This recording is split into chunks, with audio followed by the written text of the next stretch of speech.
Hello, this is part 7 of the First Animation project. Before we continue, be sure that you're on frame 0, and also let's reset the styles by going over here and clicking this reset button. And then up here, reset the tools by clicking on whatever icon is showing in the upper left, a right mouse button click, and reset all tools. We're going to add a walking character into this scene, and I've provided this character for you in the Moodle classroom. You won't typically be using preset characters and preset animations in your projects for this semester. This is just because it is your first time creating an animation with this software. In order to get the walking monster animation to go into this project, log into Moodle and look in section 2. Near the bottom of that section, look under the word Resources and download Purple Monster by clicking on it. It's best if you move that file into the same folder as your Moho project file once you've downloaded it to your computer.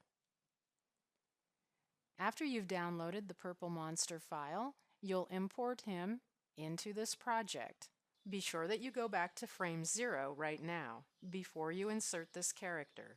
The first thing that we need to do is look over here in the Layers palette, and you want to click on the top layer here in your Layers stack.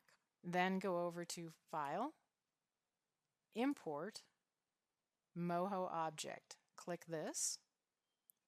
Now the Import dialog box pops up, and this is where you need to know where you put the Purple Monster Moho file on your computer.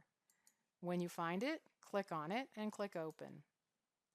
The Insert Object dialog box pops up, and be sure there's a check mark right here and click OK. If you push the play button, you'll see that he is in a cycle of continuous walking. Like the bat, he is also rigged with bones, and you will be working with bones on the next project. For now, we're just going to animate him moving forward as he's walking. Now, be sure that you go back to frame 0. That's very important right now. Go over here to the tools and click on the transform layer icon, and then hold your left mouse button down and move him off stage right about here, meaning I'm going up to where the center area of the grass is at, so that he's walking across the grass in the middle of it, not way down at the bottom of the stage. Now we don't want him to start walking right away as soon as the animation opens, so let's go to frame 24. And you can see that here.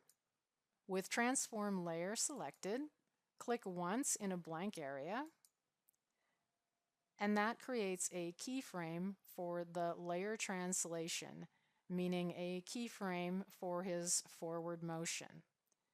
Then I need to be able to see my entire timeline all the way up to 350, so I'm going to have to click on my little zoom out icon. All right, there's the end of my animation period or animation cycle. And I'm going to go a little bit beyond it once again, like I did with the clouds. So I've stopped at about 368. It doesn't have to be precise. And again, be sure that transform layer is selected and click and drag him over here well off stage. Now the next thing that we're going to do is backtrack a bit, and we want to have a look at where he's coming from and where he's going to. And I just have my left mouse button held down so that I can track his motion, and I didn't really want his feet to be hanging off of the edge in that corner. So I'm going to go back to this last keyframe I set up. I was at 368, and it's important that if you're going back to fix something on a keyframe, you do need to be right on it. With the transform layer tool still selected, I'm just going to move him up a little bit right here. And do the backtrack again, and you'll see why I'm doing this backtracking. I'm going to put a little arc in his path. This is his path. That's what this line is. And right now it's completely straight across.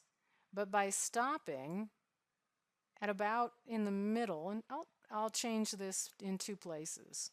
Right here, with transform layer selected still, I'm going to pull him down just a little bit, which put a little bit of a curve in his path. And back here, I'm going to pull down on him a little bit. So he's starting up high, and then actually he ends up kind of straight across. But I will play this through and see if I like it. So I went back to frame 0 and I'll click play.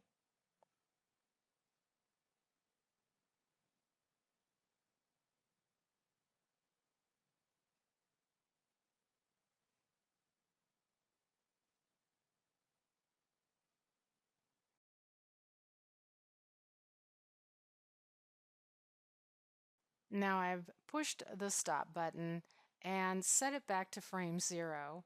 I want to show you now, if you need to do something over, how easy it is to delete keyframes and start over. Down here in the timeline, along this line for layer translation, we're going to hold the left mouse button down, pull, and select all of these keyframes. You see how now they're highlighted in red? Once they're selected, we can push the delete key on our keyboard and remove them. All right, the animation is gone. The only thing left is that walk cycle that he came already with. This time, we're going to have him walk faster. Back to frame 24. I'm going to type that in here. Click on the transform layer icon. Click once in a blank spot. That created the keyframe here. And now I'm going to stop at approximately 264. Then I'm going to drag him across and off stage.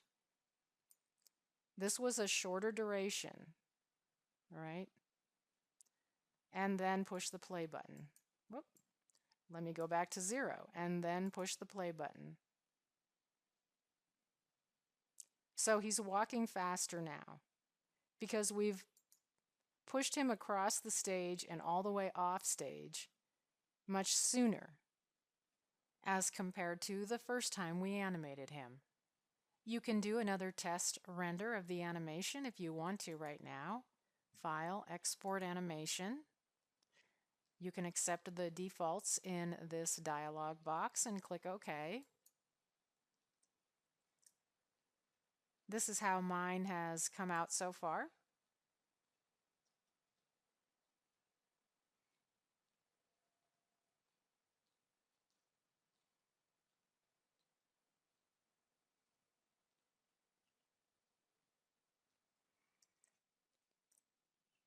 I'd like to point out that if you do frequent tests on your animation, if you render the animation out over and over to test it, you're going to get consecutive numbers on it being named. The first time you do it, it'll be the name of the file, and then it'll be the name of the file with a 1, and then a 2, and then a 3. So you need to always look for whatever the most recent one is that you've rendered as a test or as your final product. Okay, so far you've gotten good practice in with many of the very important tools in the software. Before you hand in this project, you need to add 2 more items. They don't have to be animated, but as a couple of suggestions, for one, you could try drawing a silhouetted tree. All right, you would use the same process that you used for the clouds or the house. You may want to try drawing a ghost, say, coming up from behind the house in the similar way that the bat comes flying out from behind the house, or a ghost flying across the sky. These are just suggestions. You just need to add 2 more things. When you're done adding the 2 more things, you need to go to File, Export Animation. So you need to render out your video.